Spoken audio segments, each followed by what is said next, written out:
ও মুসলমান ইমানদার আল্লাহর গোলাম, এই মজলিসের যে কত দাম, এটার যে কত মান আল্লাহর কাছে, এটা যদি কোনো মুসলিম জানতো, আল্লাহর কসম মাহফিলের এদিক সেদিক ঘোরাফেরা করতে পারে না। কারণ এখানে কেউ যদি একটা কথা শ্রবণ করে তাহলে কি হবে?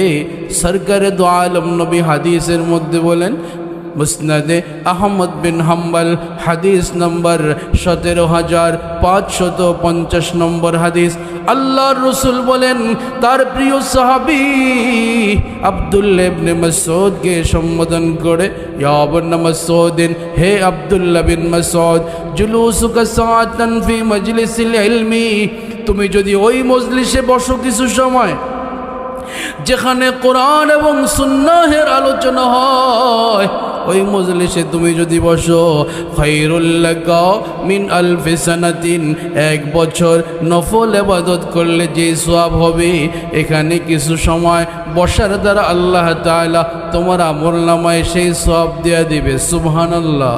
অতএব যার হৃদয়ে একটু ঈমান আছে, যার হৃদয়ে একটু হলেও ঈমানের আলো হৃদয়ে টিমটিম করে জ্বলতেছে, সে এই মাহফিল ছাড়া দোকানে বসতে পারে না, ঘরে বসতে পারে না।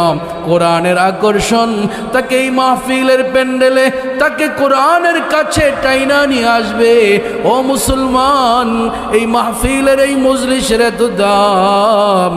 আল্লামা খাকানি রহমতুল্লাহ আলাইহি বহুত বড় বুজুর্গ ছিলেন, উনি বলেন, পসজতি সালেহি মানি মুহাক্কিক শুদ বখাকানি, পসজতি সালেহি মানি মুহাক্কিক শুদ বখাকানি, کہ ایک دم با خدا بودن بیاز تخت سلیمانی, کہ ایک دم با خدا بودن بیاز تخت সুলাইমানি।